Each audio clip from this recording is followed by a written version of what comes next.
Hola, buenas tardes a todos. Bienvenidos a esta reunión del Instituto de Investigaciones de Historia del Derecho. Les doy la bienvenida a los que vienen por primera vez y obviamente a todos los que nos vienen acompañando desde el mes de abril del 2020. Hoy tenemos entre nosotros como expositor a nuestro querido amigo Alejandro Mallagoitia. Una breve presentación sobre Alejandro Mallagoitia. Es licenciado en Derecho por la Escuela Libre de Derecho y Facultad de Derecho de la Universidad Autónoma de México. Es magíster en Derecho por la Universidad Panamericana de México. Catedrático jubilado de Historia del Derecho de la Universidad Panamericana de México. Es catedrático de la Escuela Libre de Derecho de México, investigador de tiempo completo del Centro de Estudios Interdisciplinares. Sus áreas de investigación son la historia familiar, nobiliaria, derecho indiano y bibliografía novohispana, sobre los que nos va a hablar hoy. Por lo tanto, Alejandro, te doy la bienvenida al Instituto de Investigaciones de Historia del Derecho. Es un gusto para nosotros que estés acá. Es una alegría volver a verte después de muchos años.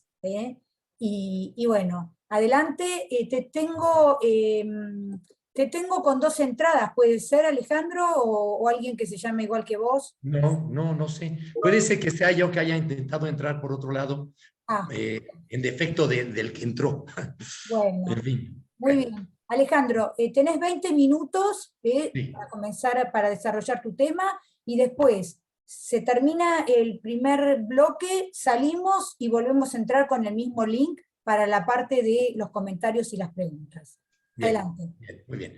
Pues muchas gracias al instituto, a Ezequiel, a todos que han venido aquí a escucharme. Perdón que estoy un poco afónico porque traigo un problema en la garganta hace algún tiempo, pero bueno, ahí va. Miren, el tema que les traigo es un tema que he venido estudiando hace mucho. Tengo algunos trabajos publicados hace años sobre la conformación de la nobleza en Indias. Y a lo que me quiero referir específicamente ahora no es la nobleza en general. No me voy a referir a la nobleza española que pasó a Indias, esa no nos interesa mayormente. Tampoco me voy a referir a la nobleza indígena, que tiene sus reglas y es un mundo bastante diferente, sino que me voy a referir a la nobleza que se forma en el mundo indiano. Haya tenido o no antecedentes nobiliarios en la península. Me refiero a la nobleza que se va a probar o intentar probar en Indias. Y generalmente es gente cuya nobleza se forma totalmente aquí. Esto es un fenómeno muy interesante que proviene de la gran flexibilidad que presenta el mundo indiano vis-a-vis el mundo castellano en el tema de la nobleza. Recuerden ustedes que en América no hay pechos, y como no hay pechos, los efectos, digamos, político-jurídicos más importantes de la diferencia de estados, pues en Indias no existen. Aquí no hay padrones municipales con efectos fiscales que distingan entre pecheros e hidalgos. Aquí no hay división de oficios consejiles, no hay regidores hidalgos y regidores pecheros.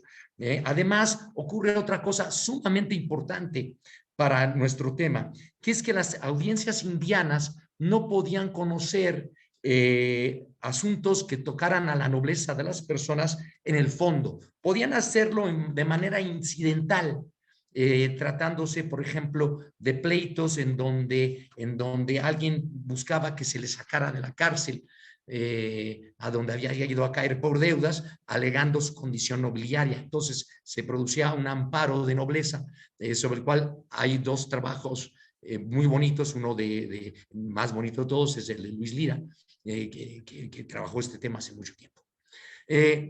La nobleza aquí, ¿cómo se articula? Bueno, el primer grupo que nos preocuparía es el de los conquistadores y primeros pobladores. esto de ser conquistador y primero poblador es un asunto que en la legislación se cierra muchísimo. La recopilación de leyes indias tiene algunas normas sobre esto y realmente restringe la categoría de conquistador a personas que hayan tenido capitulación, que la hayan cumplido, en fin, hablan de México con una imprecisión geográfica pavorosa. En fin, el hecho es que la recopilación de leyes indias es muy restrictiva por un lado y por otro lado muy poco precisa. En cambio, los cuerpos indianos van a ser muy manga ancha con todo esto de primeros pobladores y conquistadores o conquistadores-pacificadores. En las instituciones indianas vamos a ver que la gente alega y se le reconoce estas condiciones, pues con una flexibilidad muy grande. Los segundo grupo son las élites comerciales y políticas que ingresan en espacios que no son per se nobles, pero que socialmente parecen ser nobles, parecen ser nobles. Otros son espacios que efectivamente son nobles. Por ejemplo, cofradías, archicofradías que tienen estatutos de nobleza. Y aquí está el centro del trabajo. Yo inicialmente estaba preocupado por el tema de la costumbre frente a la ley. Y encontré asuntos muy interesantes que he expuesto, como he dicho antes, en trabajos que se han publicado hace años y que en estudios posteriores he ido confirmando a través del trabajo en nuevos repositorios, en nuevos fondos documentales. Lo primero que vale la pena mencionar es la articulación de un mecanismo probatorio distinto del modelo legal que viene de Castilla.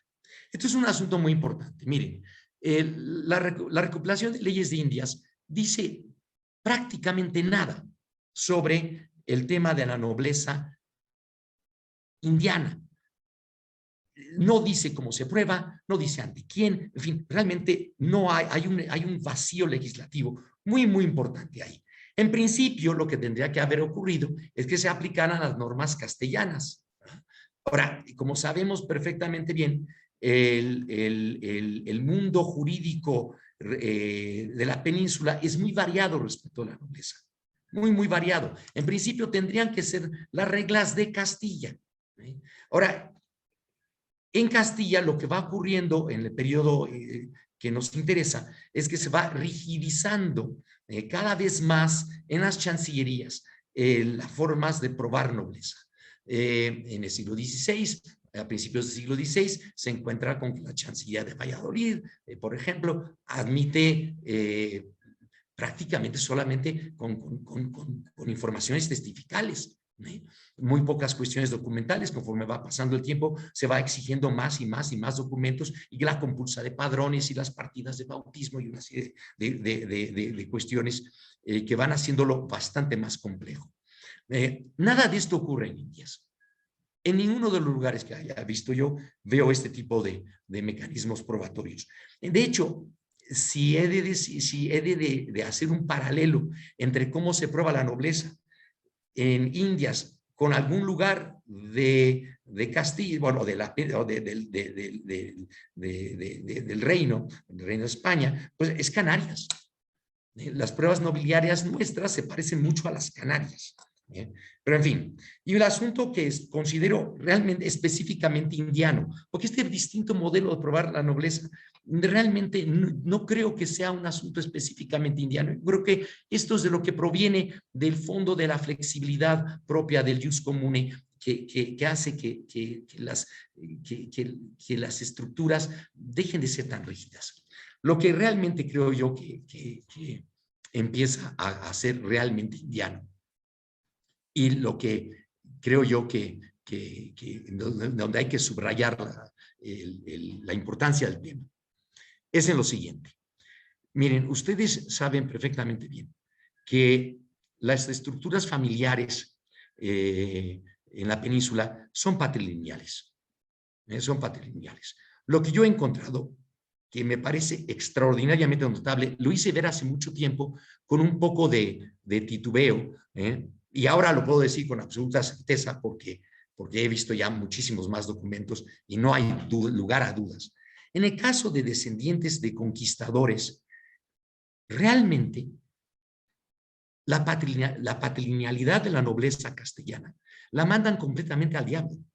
Les importa un cacahuate, pero un cacahuate. He encontrado yo, no uno, no dos, no tres, sino que yo creo que ya voy, no sé si serán 75, 80 expedientes de distintos repositorios de distintas épocas, en donde claramente, en el caso de los descendientes de conquistadores, es decir, la nobleza específicamente indiana, se prueba con descender ya sea por línea de varón o por línea de hembra, y generalmente por línea de hembra. Generalmente. Claro, esto nos lleva a qué cosa es el derecho, si el derecho indiano es realmente un derecho específicamente diferente al castellano.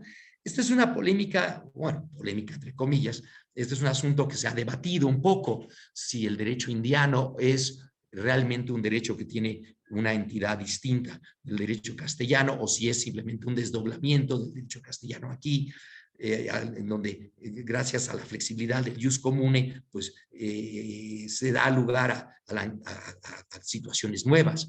Yo creo que en la medida en que nosotros vayamos encontrando asuntos específicamente indianos, asuntos que tienen que ver con la dimensión jurídica del entramado social en Indias, vamos a poder encontrar cosas que justifican la especificidad del derecho indiano. Y creo que una de ellas es esta que les estoy presentando, que es que en el caso de las probanzas de nobleza, de descendientes de conquistadores, aquí lo que se está aplicando es algo que nada tiene que ver con el modelo castellano, y que no solamente no tiene que ver con el modelo castellano, sino que rompe totalmente con él.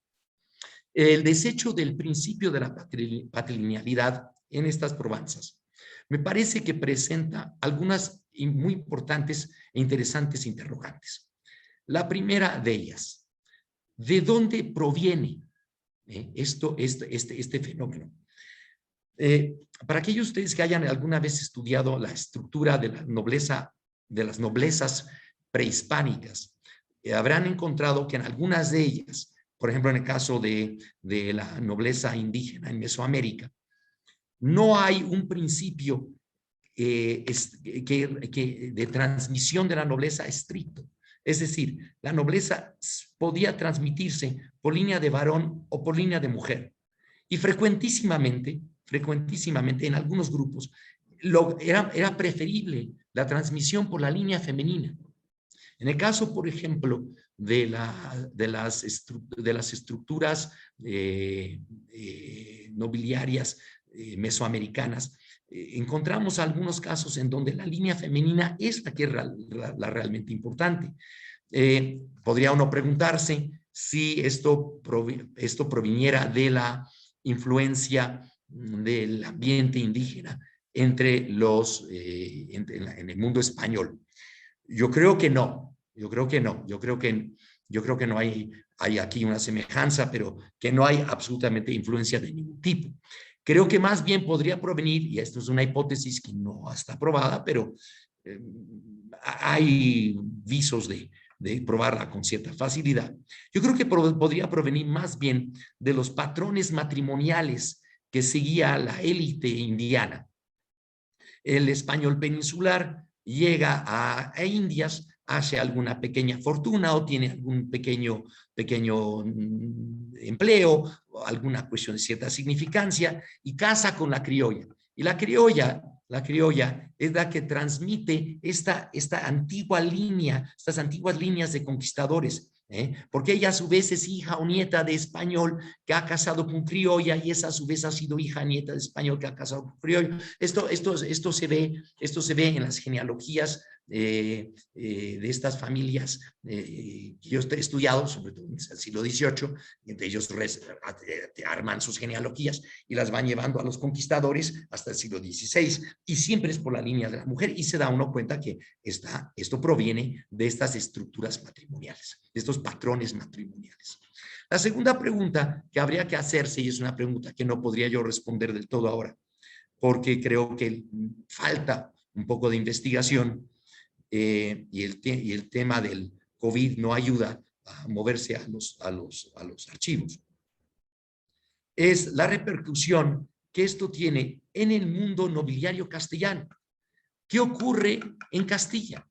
Bueno, ciertamente, en un trabajo muy viejo mío, platiqué el caso del Ayuntamiento de la Ciudad de México, que asentaba a personas en el nobiliario, bueno, un libro, una serie de libros que no es propiamente un nobiliario, pero se le llama así, un poco laxamente, flojamente. Pero bueno, en fin, asentaba en volúmenes especiales a los documentos de personas que eran recibidas por el ayuntamiento como nobles. Eventualmente se dan cuenta en el Consejo de Indias que esto está ocurriendo, porque a alguno de estos idiotas se le ocurrió regresar a España con su asiento del Ayuntamiento de México, pedirle al Consejo de Indias que lo recibiera como noble el Consejo, con el asiento de la Ciudad de México. Por supuesto, lo que ocurrió es que el fiscal del Consejo le dice, mire, ocurra usted alguna de las chancillerías para litigar su nobleza y vamos a averiguar qué es lo que está haciendo la Ciudad de México. Bueno, lo que ocurre es que bueno, hay un caveat muy fuerte del Consejo de Indias. El asunto nunca se resuelve porque esto es bastante tarde en la historia novohispana y llegará a la independencia, y porque el Ayuntamiento de la Ciudad de México se defiende como gato boca arriba para tratar de evitar entregar sus papeles. El hecho es que, ¿qué repercusión tiene esto en el derecho nobiliario castellano? Es un tema difícil de decir. Por supuesto que cuando en el Consejo de las Órdenes, por ejemplo, se admitía como acto positivo de nobleza el haber sido asentado o recibido como noble, por ejemplo, en una ciudad indiana, pues evidentemente hay una repercusión. Cuando en el Consejo de las Órdenes se admite como acto positivo de nobleza el que una persona en Indias haya ocupado el oficio de regidor o de alguacil de una ciudad, en donde para los oficios para los cuales no se exigía nobleza, sino solamente limpieza de sangre. Pero cuando admite esto, el Consejo de las Órdenes, y miren que si lo hace, hay expedientes donde aparece, pues parecería ser que aquí hay una repercusión bastante importante de este tipo de cuestiones. En fin, aquí se me acaban prácticamente mis 20 minutos y yo creo que pues ya dejaríamos el tema abierto a sus preguntas. Siento mucho que no me hayan a lo mejor escuchado muy bien, pero esto de la voz no me ayuda mucho. Muchas gracias. No, muchas gracias a vos, se te escuchó perfectamente y Bueno. muchísimas gracias por el esfuerzo que sabemos que estás haciendo para para que te podamos escuchar. Bueno, vamos a empezar ahora con las preguntas. Les pedimos por favor a todos que la pregunta sea concreta, ¿no? Y que como estamos con un auditorio internacional, Alejandro, acá hay gente que te ha venido a escuchar desde distintos países del mundo. Tenemos gente de Colombia, tenemos gente de España, tenemos gente de Brasil. Me gustaría que cada uno que pida la palabra, por favor, diga el nombre y apellido y de dónde es. Tengo en primer lugar al doctor Alejandro Domínguez Benavides. Adelante, Alejandro.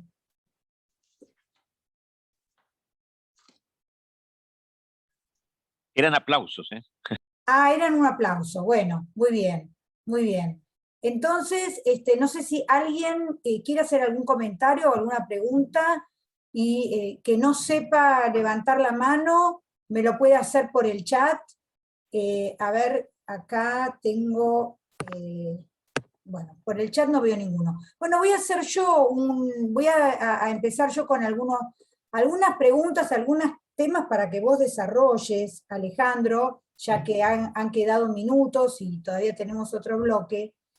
Y es, bueno, un comentario de esto que vos estabas manifestando acerca de esa pregunta que se han hecho los historiadores del derecho acerca de la naturaleza jurídica del derecho indiano, si era un desdoblamiento, si no era un desdoblamiento, si es un trasplante o si no es un trasplante. Ahí Heikki seguramente tiene mucho para decir sobre esto, todas esas teorías de los trasplantes jurídicos, pero yo creo que definitivamente en este tema de la nobleza indiana, todo lo que se legisló sobre este tema tiene que haber sido derecho indiano 100%, porque era una problemática a la que el derecho castellano no podía dar una respuesta. ¿Vos qué opinás? Bueno, te voy a ser franco, es que, a ver, la recopilación de leyes de Indias tiene poquísimas normas sobre el tema de la nobleza. Y son normas más o menos vagas, te digo, algunas de ellas muy mal concebidas, sí, con poco conocimiento realmente de lo que estaba sucediendo aquí, y sumamente restrictivas. La verdad es que fuera de esa legislación no hay más, no hay más. Es que es casi inexistente. Entonces, ante ese vacío legal, cuando lo que he observado yo, por ejemplo, en los ayuntamientos que hacen recepciones de nobles, que son bastantes, y no hay que pensar que nada más ciudades grandes. Yo he encontrado recepciones de nobles en la Nueva España, en villas de mediana y ya no diría de mediana, de tercera o cuarta importancia. O sea, no solamente la Ciudad de México, la Ciudad de Puebla o Guadalajara. No. En lugares como Celaya, lugares como Orizaba, en fin, en estos lugares donde se hacen recepciones de nobles. Cuando quedan los expedientes, porque también es cierto que en muchos de estos lugares sabemos por las actas capitulares que se hace la recepción, pero no quedan los expedientes, no sabemos con qué documentos lo hicieron. En otros casos sí quedan expedientes, ya sea en los repositorios municipales o ya sea en manos de particulares, que son los que últimamente he estado viendo. El hecho es que queda claro que los asesores letrados o los síndicos o quien esté haciendo la vez de síndico, cuando se preguntan qué hacer, todos dicen, no sabemos qué hacer. Procedamos levantando las informaciones de testigos que se levantarían por ahí, en fin, no hay normas, es que no hay normas generales. De repente en la legislación local alguna vez he encontrado alguna cosita, alguna muy pequeña, por ejemplo, el ayuntamiento de la ciudad de Puebla, en sus ordenanzas, hay unas ordenanzas de mediados del siglo XVIII, ahí establece que para ser regidor de la ciudad había que probar nobleza. Pero es una raya en el agua, es una raya en el agua. Entonces no hay. Estos señores en los ayuntamientos o por ejemplo, en los claustros de las universidades. En los claustros de las universidades hay una dispensa de pasantía que concedió el Papa Martín V a Salamanca y que esa pues llega a todas las universidades indianas. Para obtener esa dispensa de pasantía era necesario probar, entre otras cosas, la nobleza. Y esto se hacía en el claustro de las universidades. Bueno, ni en el claustro de las universidades, ni en los ayuntamientos encontramos normas de ningún tipo. Ellos están actuando, recibiendo documentos, calificándolos a su leal saber y entender, y recibiendo testimoniales y calificándolas a su leal saber y entender. Y atrás no hay absolutamente nada. Y lo que luego alguno de ellos alega es que la costumbre es esa aquí. Ya a finales del siglo XVIII encontramos eso. Esto es nuestra costumbre y así hacemos nosotros las cosas. Es decir que no hay ninguna norma en algún cedulario, en algún otro cuerpo legislativo que se ocupe del tema. Sobre las Provenças, no. Sobre decir, a ver, por ejemplo, la famosísima norma que reconoce la nobleza de los caciques y los curacas. En fin, eso está recopilada. Sí. Hay algunas cuantas, pero son, creo que las contamos con las manos, los dedos de las Entonces, manos. podríamos decir que sobre el fondo hay algunas disposiciones. Lo que no tenemos son disposiciones de procedimiento, pero sí Nada. disposiciones de Nada. fondo. No, sí, Y la doctrina. están las castellanas. Ok, sí, no, yo me refería específicamente a derecho indiano criollo.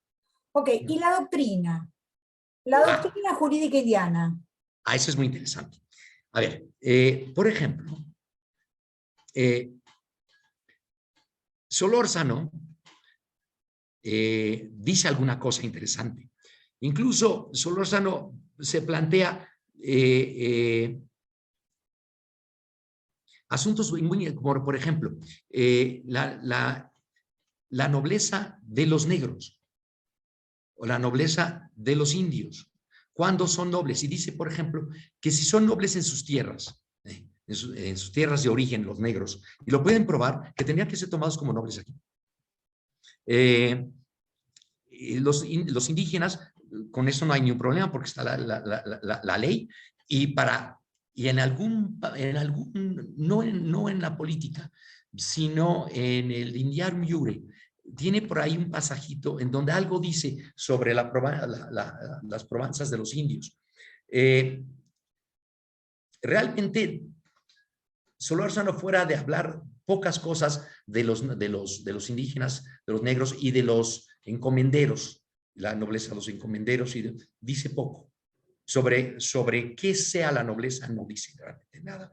Y sobre cómo probarla, tampoco realmente. Sí, aquí hay un enorme vacío. Aquí hay un enorme vacío. Bueno, muchas gracias. Acá hay una pregunta por el chat, Alejandro, de Andrea Mena de México, que no puede activar el micrófono. Su pregunta es, si la nobleza, a ver,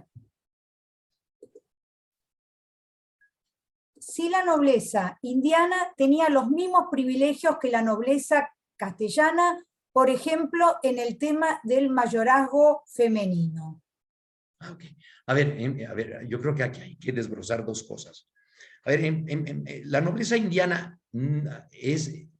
La ley de Indias quiere que la nobleza indiana sea nobleza de gotera. ¿De acuerdo? Eso significa que los nobles indianos, en principio, serían nada más nobles en Indias. Parece ser que ese es el sentido de la legislación. Desde luego, esto no tiene ninguna aplicabilidad en los cuerpos nobiliarios españoles en ninguna época. Yo nunca he visto que eso se intente jamás aplicar. De forma tal que para entrar a las órdenes militares o para cualquier otro tipo de tema, en donde en España se requería la nobleza, un indiano podría probarla con sus pruebas indianas prácticamente sin problema.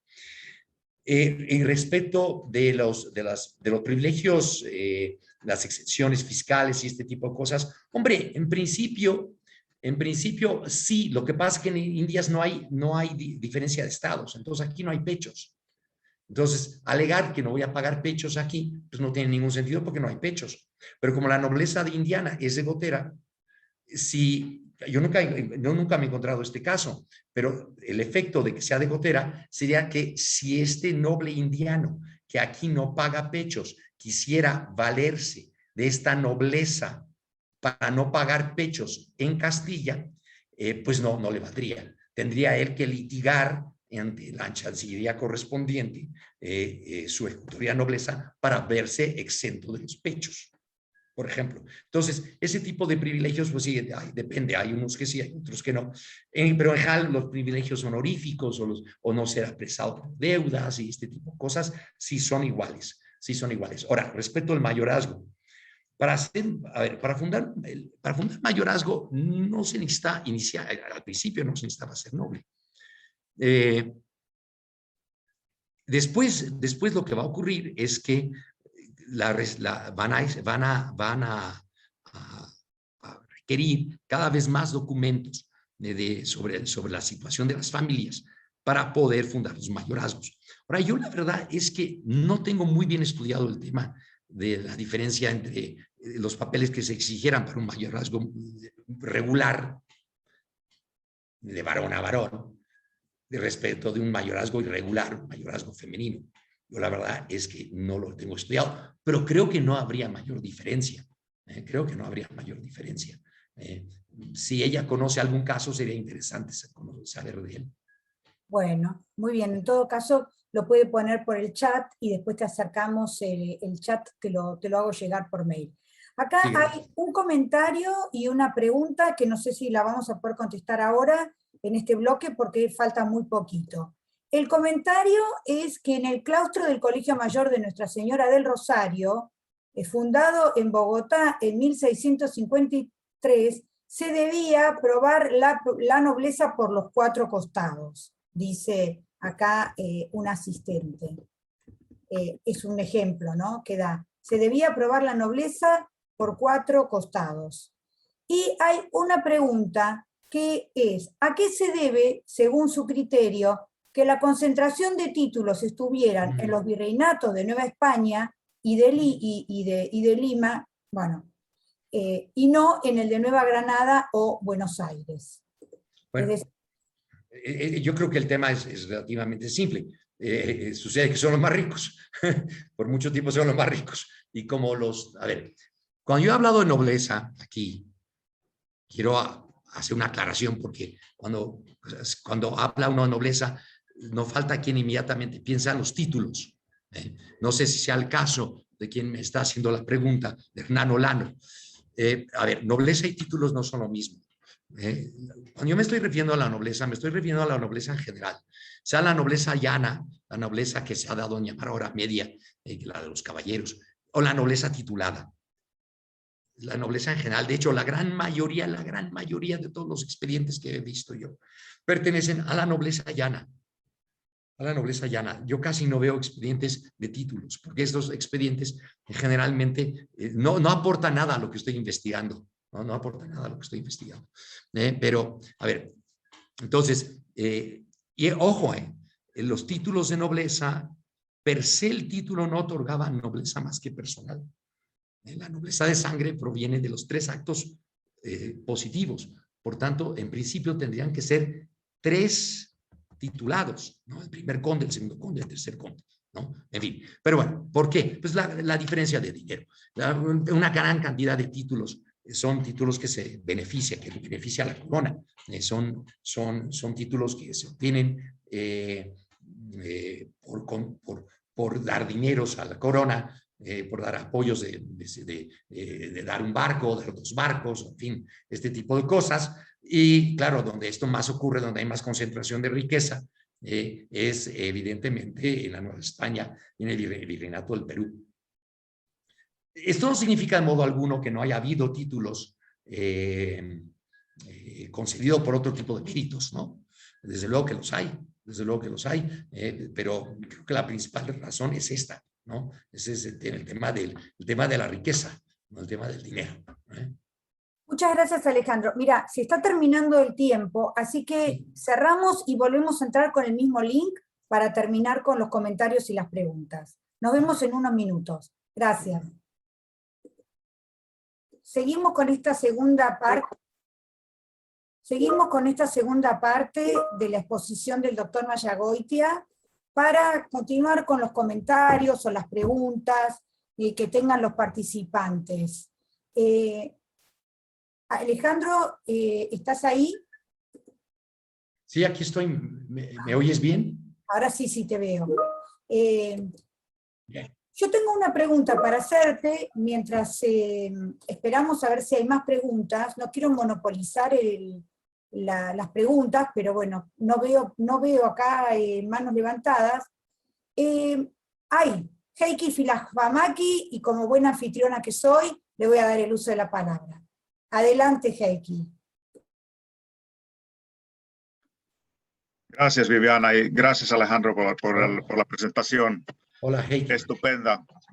Gracias, Heikki. Yo estoy hablando desde Helsinki. Soy profesor aquí en la universidad.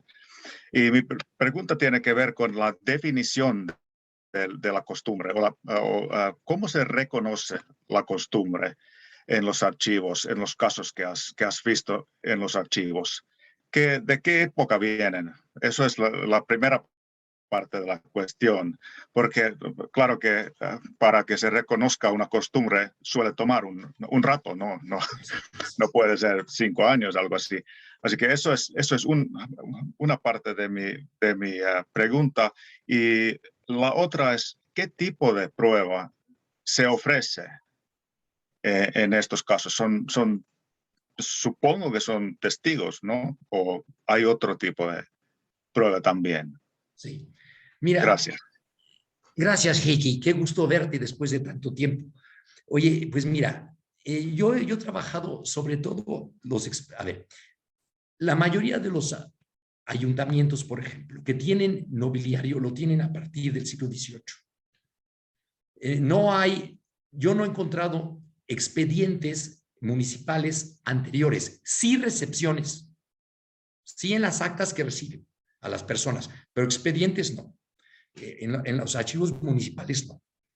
Entonces, en general, la mayoría de la documentación que yo he visto es documentación del siglo XVIII o de muy principios del siglo XIX, ¿no? Que esto pues, termina pues, con procesos de independencia. Generalmente, esto es el tema de la costumbre, los propios síndicos lo identifican como su costumbre. Esto es muy bonito porque, por ejemplo, en el caso del Ayuntamiento de la Ciudad de México, que el Ayuntamiento de la Ciudad de México, bueno, es un ayuntamiento grande y rico, ¿no? Tiene, además de sus síndicos, tiene abogados. Hay un periodo en el siglo XVIII que tiene 2 abogados igualados. Y estos 2 abogados igualados les pasan el síndico les pasa todo lo que tiene, con lo que tiene dudas. Y hay en algunos expedientes, está el caso de que le pasan al abogado y el abogado habla de la costumbre.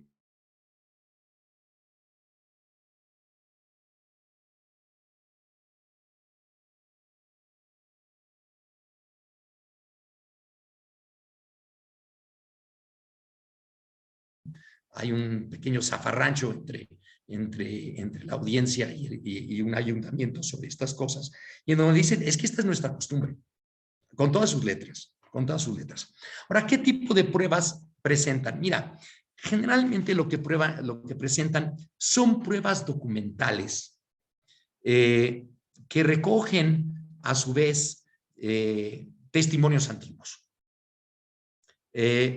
Por ejemplo, voy a ponerte un ejemplo de uno de los expedientes más completos que hay para esto, que es un expediente del Ayuntamiento de la Ciudad de México, de un personaje que luego fue muy importante en la arquitectura mexicana, que es un señor de apellido Iniesta Bejarano. El señor Iniesta Bejarano se decía descendiente de conquistadores por los 4 costados y presenta un expediente así de grande, una cosa impresionante, en donde además cuesta mucho trabajo articular todo y ver realmente cómo están las cosas.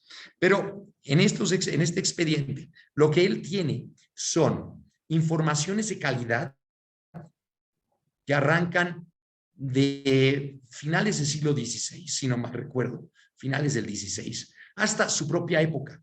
Entonces van engarzando informaciones de calidad. Generalmente es eso, es engarce de distintas informaciones. Estas informaciones a su vez están basadas en testigos y muchas veces en documentos. ¿Documentos como cuáles? Partidas bautismales, partidas matrimoniales, alguna certificación de armas. Por ejemplo, en el caso de los conquistadores que recibieron de Carlos V armas, hay veces que en los expedientes están copias certificadas de las concesiones de armas, por ejemplo. Lamentablemente, en la mayoría de los archivos, lo que ha ocurrido es que se han mutilado estos documentos porque les han arrancado los escudos, se ve que venían pintados los escudos, se los han arrancado. Pero las concesiones de armas vienen también, por ejemplo, quiero recordar un expediente final, es un expediente de un personaje del siglo XVIII, pero que tiene documentos finales del XVI. para probar la nobleza de un primer poblador, no de conquistador, primer poblador, que esto es una cosa totalmente diferente y mucho más difícil de hacer. Él lo que exhibe es una real cédula de Felipe II, diciéndole a la audiencia que debía darle asiento en estrados a este personaje, por ejemplo. Y entonces está la certificación de la Real Cédula ordenando darle asiento en estrados. Sí, pero básicamente es eso. Básicamente son el tipo de pruebas que traen los expedientes. Bueno, muchas gracias. Muchas gracias, Alejandro, por la respuesta. No sé si hay alguna otra pregunta o algún comentario más.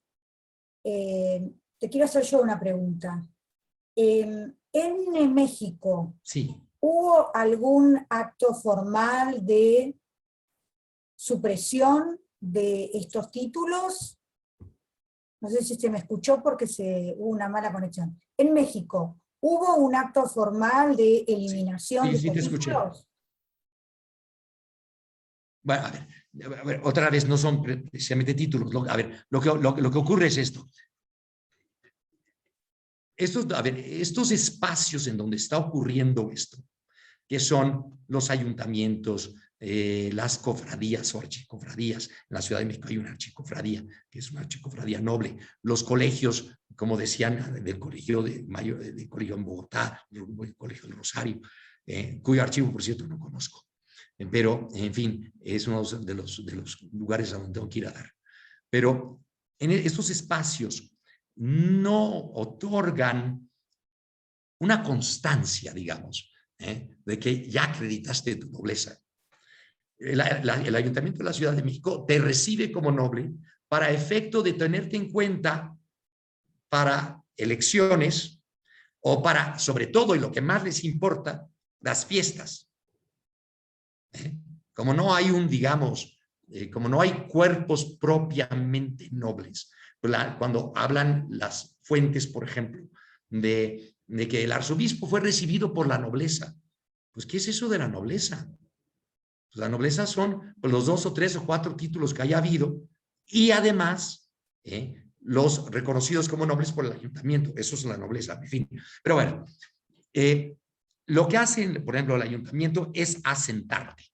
Te asienta en el nobiliario y te recibe en el acta de cabildo diciendo, en la ficha tal, hemos recibido a fulanito como noble. Bueno. Sí hay un momento en el siglo XVIII, eso lo trabajé yo hace muchos años, está publicado un artículo sobre esto. Hay un momento en el siglo XVIII, que es de que les platicaba yo hace un rato. Hay un peninsular, llega a la Ciudad de México, se hace recibir como noble por la Ciudad de México, con pruebas que no le hubieran servido para pasar ni para entrar a una cofradía de pueblo le habrían servido esas pruebas. La Ciudad de México lo admite, y luego este personaje regresa a España, y entonces en España intenta que el Consejo de Indias lo asiente. Y claro, el Consejo de Indias no se dedica a esas cosas. Todo lo mandan con cajas destempladas, pero luego el fiscal manda a averiguar qué es lo que está pasando en el Ayuntamiento de México. Y entonces se hace un zafarrancho espantoso, por virtud del cual el ayuntamiento se resiste sistemáticamente a entregar los libros en donde se asentaban estas cosas a los oidores.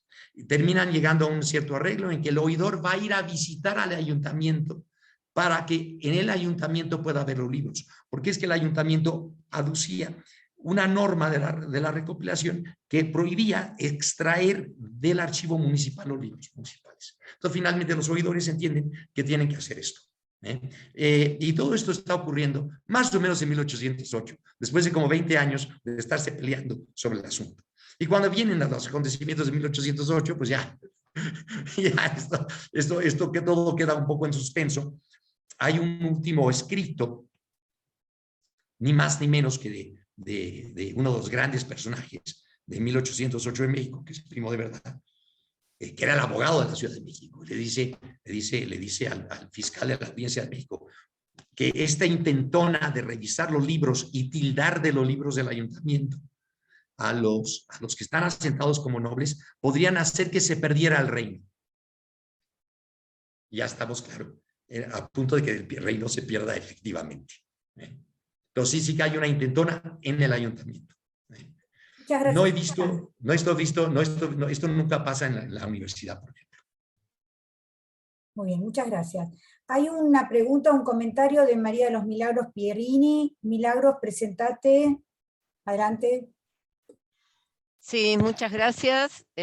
Soy Milagros Pierini, yo soy de la Universidad Nacional de la Patagonia Austral, o sea, el extremo sur de la Argentina. Y quería saber si, no sé si es la etapa que estudia el doctor, pero si los gobiernos revolucionarios tomaron medidas respecto a estos títulos. Y estoy pensando también en el imperio de Agustín de Iturbide, si hubo algún quiebre, alguna continuidad. Así que bueno, muchas gracias. De nuevo, otra vez, aquí no estoy hablando de nobleza titulada, estoy hablando de nobleza llana. El hidalgo que es recibido como hidalgo y punto, ¿no? Entonces no hay tema de títulos.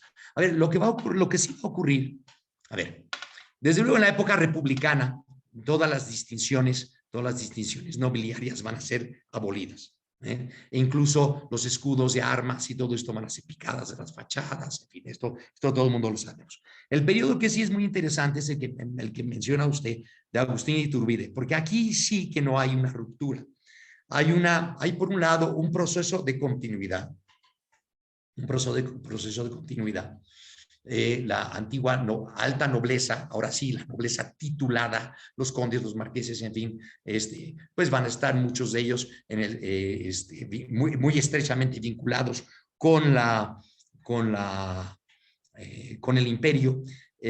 Muchas de las grandes familias novohispanas que no pertenecen a la nobleza titulada, pero no por ello dejan de ser de la más alta nobleza novohispana, ¿verdad?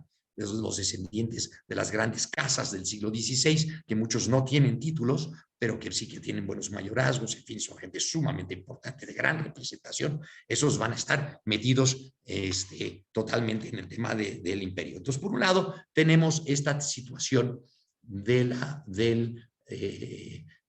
continuidad. Pero por otro lado, tenemos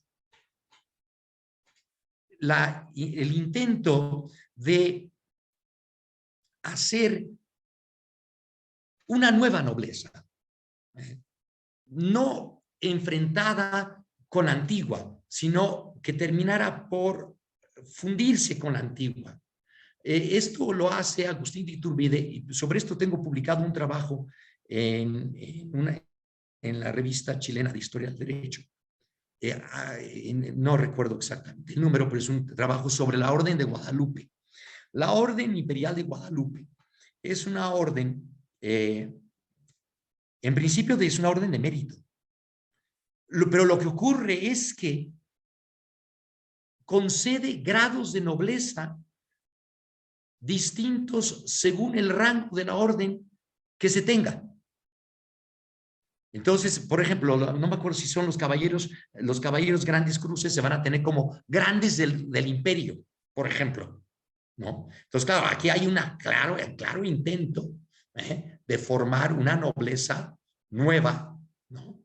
Que es una nobleza que por un lado está relacionada con el antiguo régimen, pero también está relacionado con el imperio y con la insurgencia y con todas estas personas a las cuales Agustín de Iturbide les está dando participación en la Orden de Guadalupe. Hay un trabajo que debe de salir, es un trabajo muy anunciado ya hace mucho tiempo y no ha logrado concretarlo el autor, pero hay un trabajo que es una prosopografía de los caballeros de la Orden de Guadalupe, en donde se ve claramente, yo ya he visto parte de este trabajo, y se ve claramente el intento de Agustín de Iturbide de además formar una nobleza imperial, territorialmente hablando. O sea, no solamente son los 4 o 5 gatos que hay en la Ciudad de México y Puebla y Oaxaca. No. Hay gente de muchas partes. Entonces, esto es muy interesante. Lo que ocurre es que, como sabemos bien, pues el imperio no dura lo suficiente para que nada de esto cuaje. Nada de esto cuaja, pero el intento está ahí. El intento está ahí. El intento está ahí. Y es bien interesante eso de la Orden de Guadalupe. Muchas gracias, Alejandro. Hay un comentario de Hernán Olano de Colombia. Abrite el micrófono para hacer el comentario que pasaste por el chat, por favor. Listo, perfecto, muchas gracias. Precisamente en cuanto a los títulos como tal, no la nobleza, aunque aparece allí, títulos nobiliarios.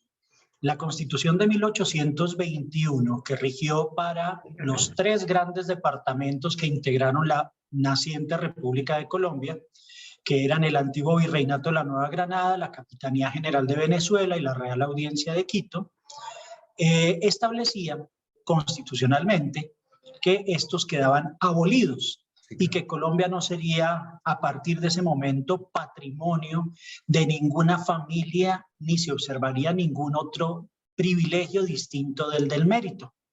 Quería hacer esa anotación adicional y agradeciendo también a doctor Alejandro, lo conocí en el centenario de la Universidad Libre de México en las jornadas del doctor Pampillo y ya había tenido la posibilidad de saludarle allí hace varios años.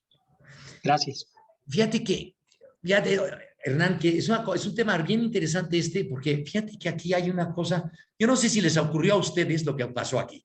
Lo que pasa aquí es que, a ver, la sociedad antiguo régimen aquí, y supongo que allá debe haber sido muy parecido, esta idea de la distinción, de perder estos elementos de distinción, es una cosa que les pesa horriblemente.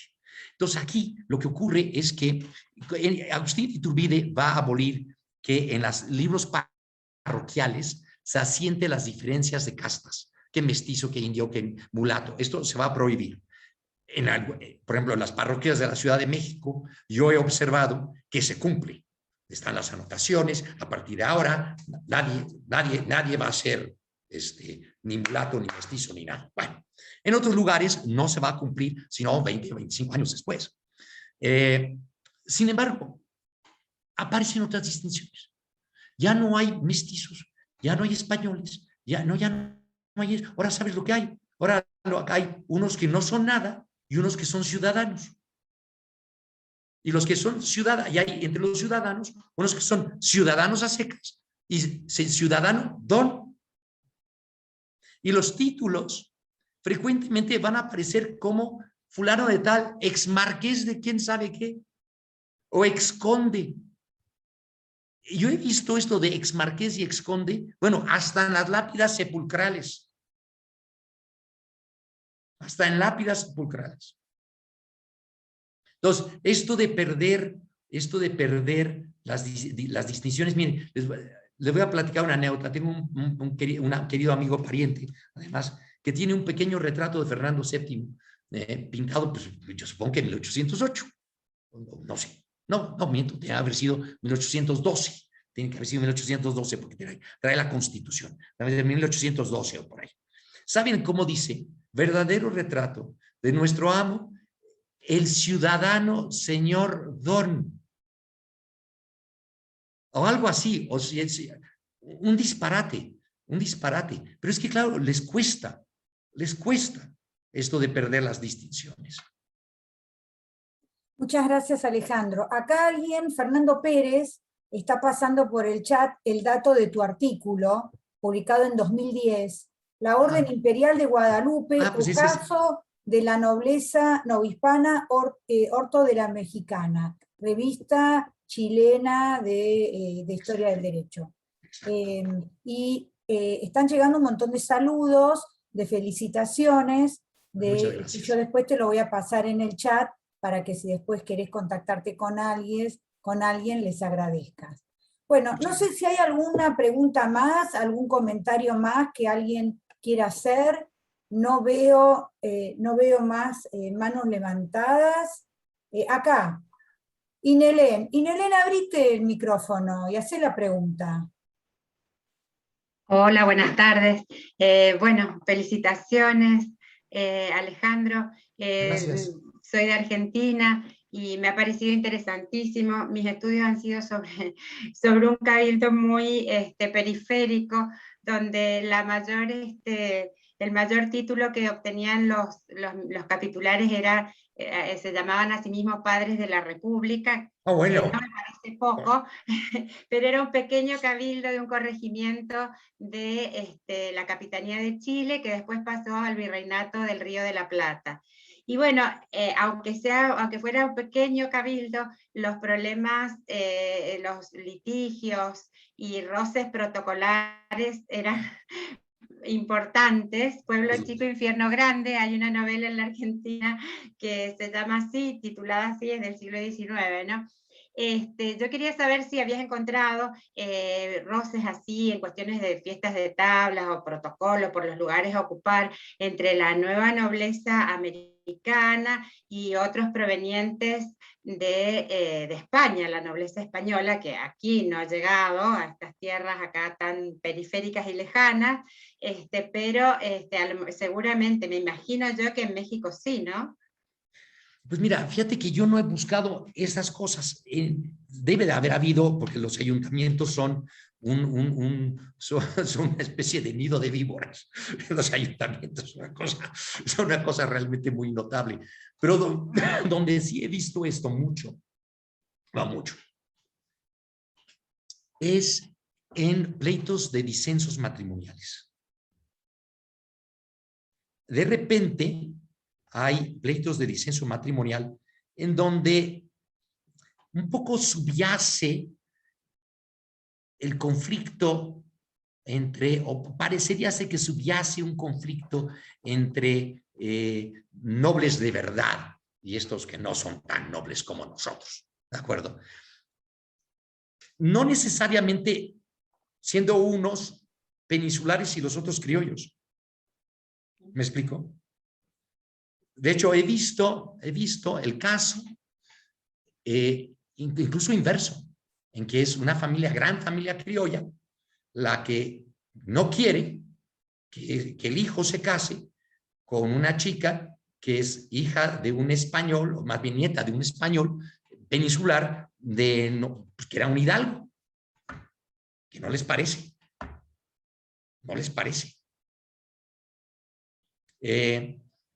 He visto, por ejemplo, hay otro pleito, que es un pleito entre los condes del Valle de Orizaba, que es uno de los grandes títulos mexicanos, además gente riquísima, y que no quieren que su hija, que el hijo se case con una chica cuyo padre era un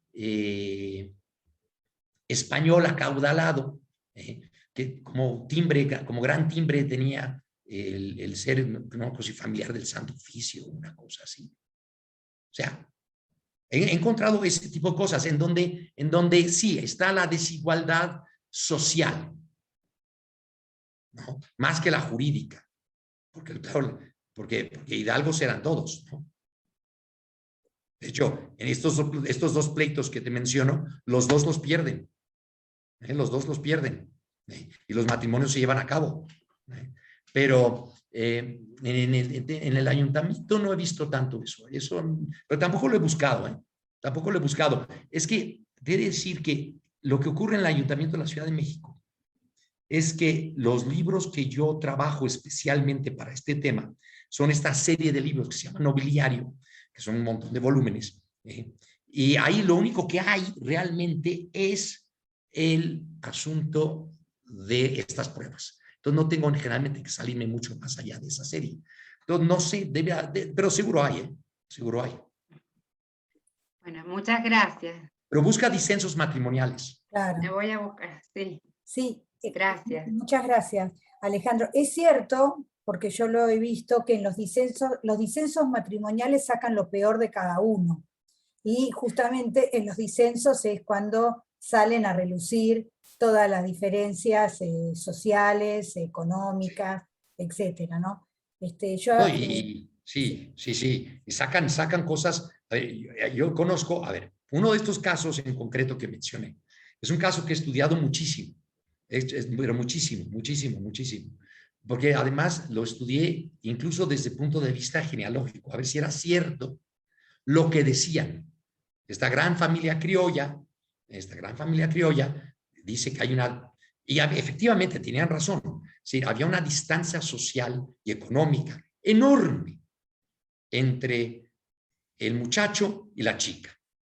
La chica era hija de un regidor perpetuo de la Ciudad de México, abogado del Colegio de Abogados de México, de familia hidalga, tenía buenas ramas por ahí, estas cosas, pero cuando tú le rascabas precisamente a la parte criolla de la familia, yo me dediqué a rascar a ver si era cierto, y era efectivamente cierto. Era efectivamente cierto. O sea, la distancia social era abismal. No corta, era abismal, al punto que, por ejemplo, esta señora tenía unos parientes relativamente cercanos que estaban casados con mulatos, por ejemplo. Entonces, esto era realmente cierto, era realmente cierto. Y lo que pasa es que la pragmática de matrimonios lo que exige es igualdad de calidad. Y eso con una familia hidalga es la hidalguía. Y la hidalguía a la española es patrilineal. Entonces bastaba con que el padre fuera hidalgo, como dice las 7 partidas, para que el hijo sea hidalgo. Entonces aquí no había tutía, ¿no? El padre era hidalgo, la chica era hidalga, podía casarse. Y de hecho se casaron. Claro, en los juicios de disenso uno asiste a todo tipo de excusas que plantean los padres para no dejar casar a sus hijos, como por ejemplo que el novio no era suficiente, no tenía suficiente calidad porque tocaba la guitarra, por ejemplo. Sí. Se asiste a cualquier tipo de excusa con tal de poder oponerse, obviamente disensos que son considerados irracionales por las justicias. Bueno, sí, claro. Nos estamos quedando sin tiempo ya, está quedando pocos minutos. No sé si hay alguna pregunta cortita, si no, vamos a ir despidiéndonos. Alejandro, nuevamente agradecerte que hayas estado con nosotros. Fue una alegría enorme, enorme volver a verte. Igualmente, querida amiga, hace mucho que no nos vimos. Queremos seguir compartiendo, que sigas asistiendo a nuestras reuniones. El otro día nos volvimos a ver en una de las charlas a las que vos asististe, así que te agradezco muchísimo y le agradezco mucho a todos los que han asistido a esta charla. Seguimos en contacto. Cualquier pregunta que le quieran hacer al doctor Mayagoita la pueden hacer a través nuestro.